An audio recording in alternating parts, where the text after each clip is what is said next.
Okay, bye-bye. What's going on? Sain UU, tasain UU, yang artinya halo Ruahaners, dimanapun kalian berada, bagaimana kabarnya? Kembali lagi bersama saya John. Sebuah film berjudul The Guilty tahun 2021 akan menceritakan tentang seorang operator 911 yang terjebak dalam situasi tidak menguntungkan, diperankan oleh Jake Gyllenhaal yang aktingnya tidak perlu diragukan lagi, sehingga tanpa banyak bercocot-cocot di awal, langsung saja pasang handsfree, simetriskan pose serbahan, kencang-kencang Anda dalam selamat menonton dan Jackie Cerot.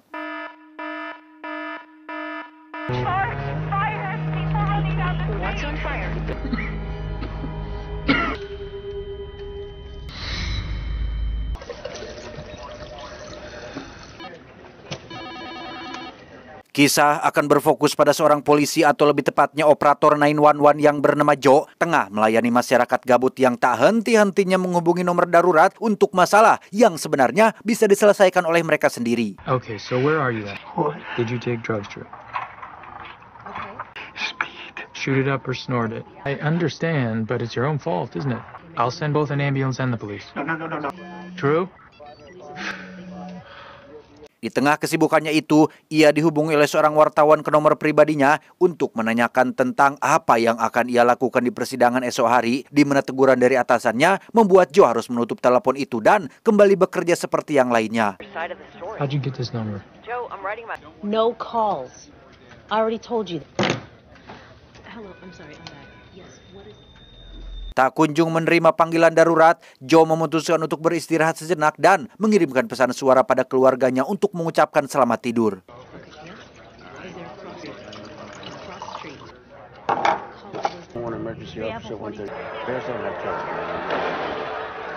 Entah apa yang Joe pikirkan, ia sempat hilang kesadaran akibat terhanyut dalam lamunan sampai tak menyadari akan bunyi telepon yang terus saja berbunyi seolah meminta Joe segera mengangkatnya.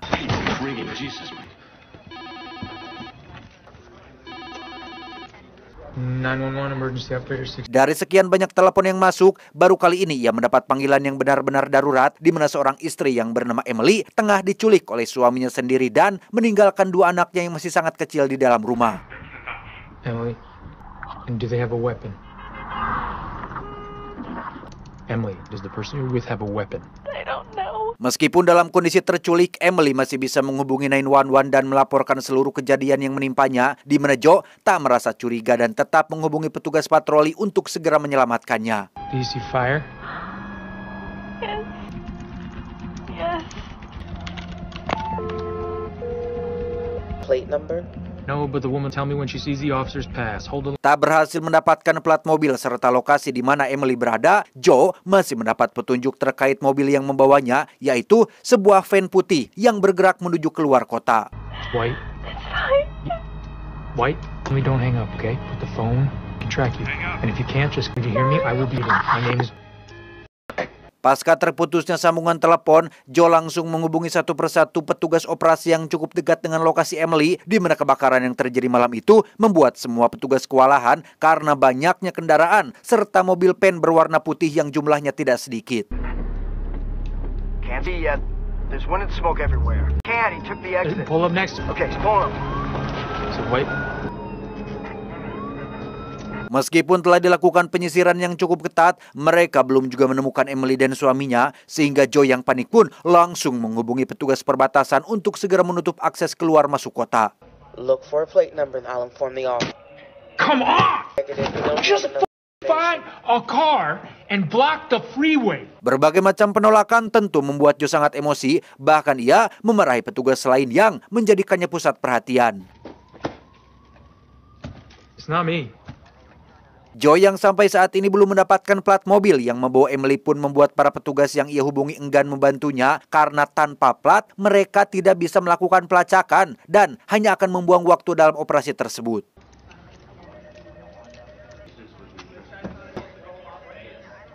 Dengan kecerdasannya, ia berhasil menemukan identitas Emily dan langsung menghubungi telepon rumah miliknya, di mana seorang anak bernama Abby mengangkat panggilan itu yang terus saja menanyakan tentang keberadaan ibunya. Mommy? This is Officer Joe Baylor, LAPD. Is your mommy or daddy home? They're not here. Who's not here? Mommy and Daddy. I want Mommy. Abby, everything's gonna be alright. Setelah menenangkan Abby, Joe mulai menanyakan tentang beberapa hal seperti kemana orang tuanya pergi, siapa nama ayahnya, dan apakah si ayah memiliki mobil besar yang selalu ia gunakan, di mana Abby menjawab satu persatu secara perlahan tentang orang tuanya yang pergi entah kemana, serta ayahnya bernama Henry yang memiliki mobil besar berwarna putih selalu terparkir di bagasinya. 1007200. Does your daddy live with you, Abby? I go there. Abby juga menjelaskan jika ia punya seorang adik yang masih orok saat ini tengah tertidur pulas, ia tak berani mendekatinya karena takut jika sang adik akan terbangun dan menangis. Okay, well, why don't you go sit with your little brother? It's okay. You just go in there. Dari informasi yang didapat dari Abby, Joe pun berhasil menemukan informasi tentang Henry berikut dengan plat nomor yang selama ini ia cari, sehingga Joe langsung memberikan informasi itu kepada petugas lapangan untuk segera melakukan pekerjaannya. You showed me the numbers. That's good. You're very smart. You know that? Very smart. Ketika sedang melamun memikirkan nasib keluarga Emily, salah satu rekan kerja yang nampak begitu penasaran disertai khawatir pada Joe pun langsung menanyakan keadaannya, di mana Joe dengan spontan malah berkata kasar yang membuat si rekan menjadi sangat aral kepadanya. Mind your own business. Seolah tak merasa bersalah, ia mengumumkan pada semua orang untuk memberitahunya jika ada yang menerima panggilan darurat dari Abby maupun Emily.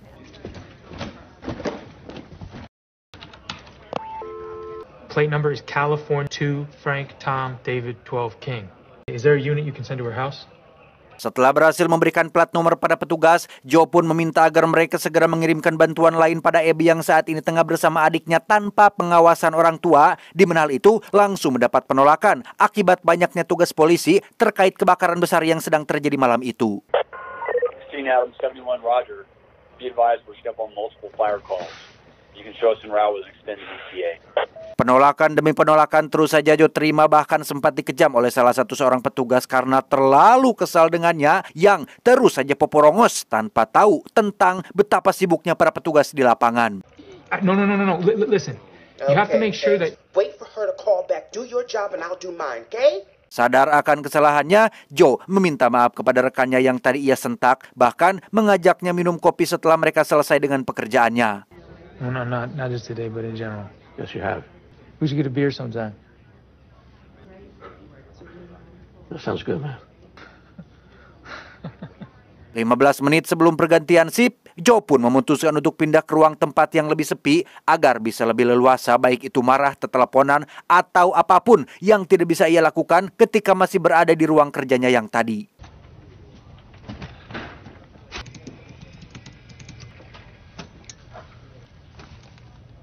Di sana, Joe langsung menghubungi salah satu rekannya untuk mengirimkan beberapa orang ke rumah Abby yang saat ini berada jauh dari pengawasan orang tuanya. Regis Street, apartment 6, it's urgent. I'm working a convicted felon kidnapped his ex-wife.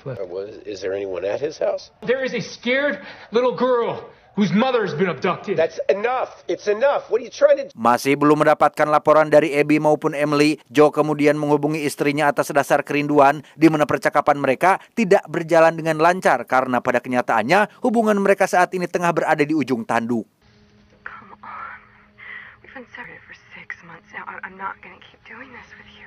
Selain tak pernah menyempatkan diri untuk keluarga, Joe juga memiliki kasus yang tampaknya cukup berat karena melibatkan pengadilan di dalamnya, sehingga Joe yang tahu jika sang istri tak ingin mendengar suaranya pun tetap meminta bantuan untuk datang esok hari ke pengadilan dan menjadi saksi dalam kasus tersebut. Why are you gonna be... Hanging up. What did I... Good luck tomorrow. Jess.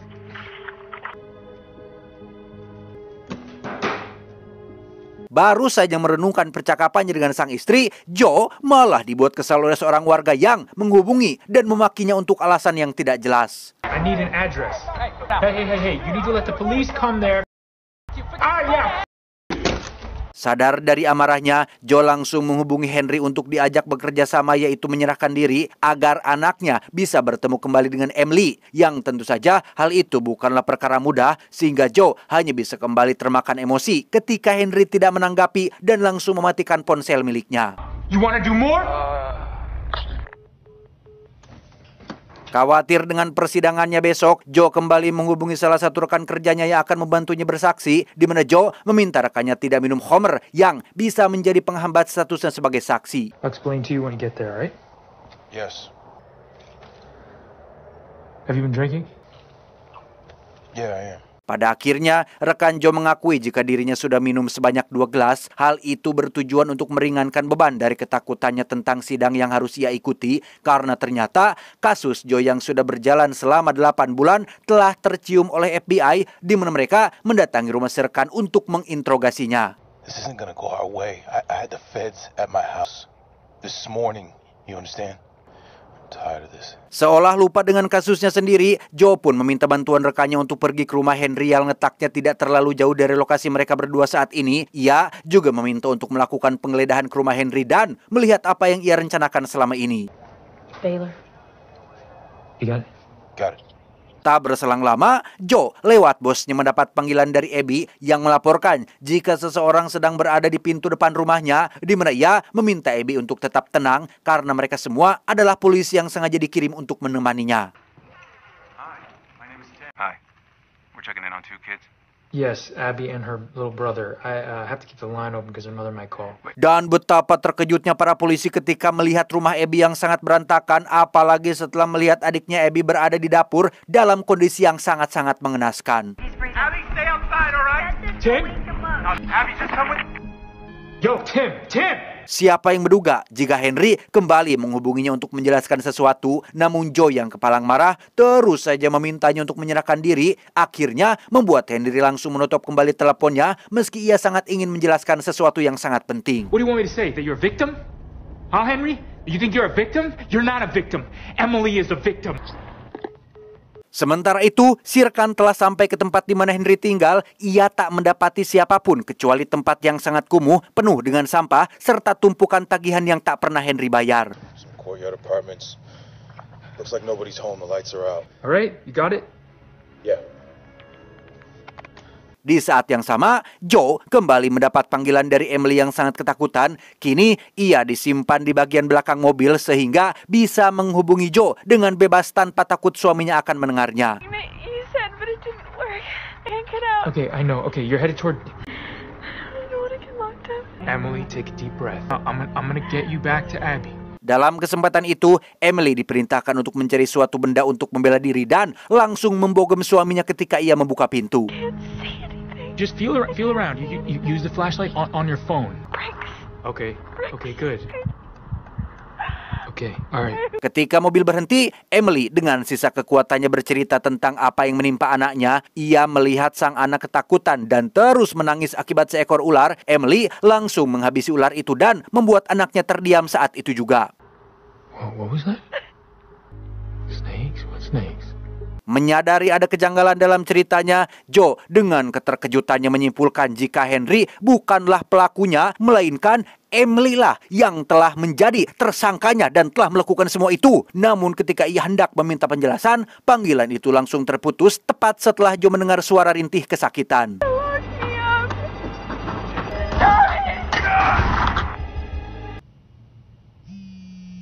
Masih dalam kondisi yang tidak masuk akal, ia mendapat laporan terbaru dari rekannya tentang perceraian Henry dan Emily yang sedang memperebutkan hak asuh atas kedua anak mereka dan beberapa tagihan rumah sakit jiwa yang belum juga dibayarkan atas nama Emily yang ternyata merupakan seorang pasien di rumah sakit jiwa tersebut. Anything from San Bernardino or some unpaid bills from Patton State Hospital.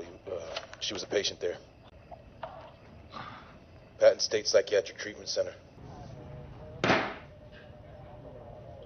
Kali ini, Henry langsung menghubungi Joe untuk membuat sebuah pengakuan. Ia bercerita tentang apa yang sebenarnya terjadi, mulai dari istrinya yang sedang sakit dan tak sengaja melukai anaknya yang masih kecil. Henry mengaku jika ia sudah tidak memiliki uang sepeser pun untuk membelikan istrinya obat dari rumah sakit, sehingga ia mencoba untuk merawat istrinya di rumah, berharap penyakitnya akan pulih. Henry, I'm gonna need you to try. Di tengah kepanikan itu, Henry meminta Joe untuk melupakan masalah ini karena jika tidak, maka istrinya akan dijebloskan ke penjara setelah ia terbukti mengeksekusi anaknya.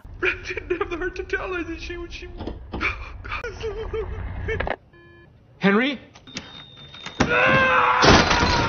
Dalam kondisi yang menegangkan itulah, Joe berhasil tersambung kembali dengan Emily yang sejak tadi menghubunginya. Emily bercerita jika ia sudah sadar dengan apa yang telah ia perbuat sehingga Emily memutuskan untuk bundir demi menyusul anak bungsunya yang sudah pergi terlebih dahulu.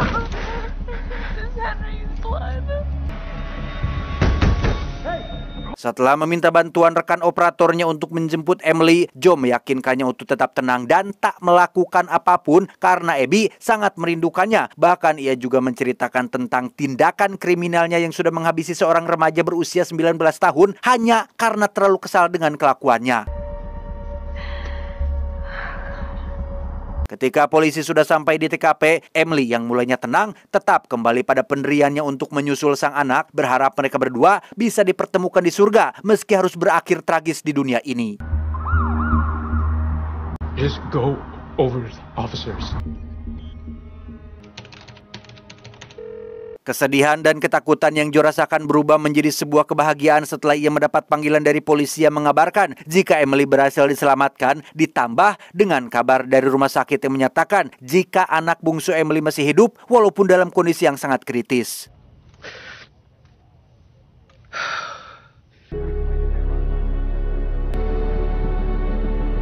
Tak terasa waktu sudah pagi, itu artinya Joe harus segera pergi menuju ke persidangannya. Namun sebelum itu, ia menghubungi rekannya terlebih dahulu untuk menyuruhnya berkata jujur tentang apa yang Joe lakukan. Meskipun hal itu akan membuatnya di penjara, setidaknya ia tidak harus dihantui oleh rasa bersalah yang berkepanjangan. Hey, what's up, man? Tamat, ending yang sangat membagongkan. Wow, sungguh film yang sangat plot twist sekali. Meskipun tidak ada aksi-aksi yang membahana, tapi ketegangan dan adrenalinnya tetap terasa. Oh ya, BTW saya mau baca komentar dari beberapa teman rebahaners. Salah satunya ada dari Hendra 3520. John, coba bahas film Sahur Sepuh dong. Ya nanti ya. Andreas 4420. Bang John sehari makan berapa kali? Apakah Bang John termasuk karnivora? Apa ini? Ya kadang 3 kali sehari, kadang lebih tergantung mayang masak. Kadang juga pernah salatri. Kalian tahu salatri gak? Itu sejenis sakit perut akibat telat makan, tapi ya tidak terlalu parah. Terkait saya karnivora atau tidak? Ya tidak dong. Saya makan apa aja. Daging makan, sayur makan, daun sampo, daun gedang, urap genot, jengkol, putih, semua dimakan kok. Ade Hakim, saya baru putus sama pacar namanya Melinda. Terus terang saya sakit hati karena saya tidak merasa tidak bersalah dan tidak pernah berbuat aneh-aneh selama ini. Tidak ada kejelasan yang pasti. Moga dibaca sama Melinda. Bang, saya mau tanya, kenapa ya tiap lihat tobrut di TikTok saya gampang ya? Pantes ente diputusin. Sat. Juju Rider, Bang John bisa kaya nggak? Aduh, belum pernah nyoba sih, tapi bisa deh kayaknya, bisa.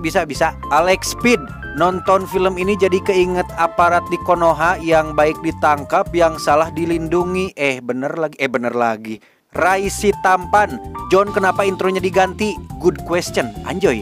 Ya ganti intro biar nggak bosan aja bro, kan udah hampir 4 tahun jalan, 4 tahun nih IQ 7. Ya hanya ingin perubahan saja biar tidak monoton, gitu aja sih. Raisa, Samsul itu siapa sih? Kenapa muncul melulu di tiap film? Samsul itu ya teman-teman hanya karakter fiktif yang saya buat, ada di dunia nyata, tapi ya nama aslinya bukan Samsul, hanya panggilan saja. Ya supaya familiar aja dan mudah diingat. Hatta Channel, saya baru aja kena PHK, minta doa untuk semua yang sama-sama lagi nganggur agar dibukakan rezeki yang halal. Amin bro, tapi tidak cukup dengan amin, harus ada usaha, jangan menyerah, tetap semangat. Ingat, ada sebuah pepatah mengatakan, Anda baru dikatakan pengangguran jika Anda berhenti berusaha. Saat Anda terus berjuang, Anda sebenarnya seorang pekerja keras. Itu, saya John mewakili jajaran direksi yang bertugas mengucapkan terima kasih dan sampai jumpa di video selanjutnya. Adios, ulat bulu Lady Gaga. Cuau.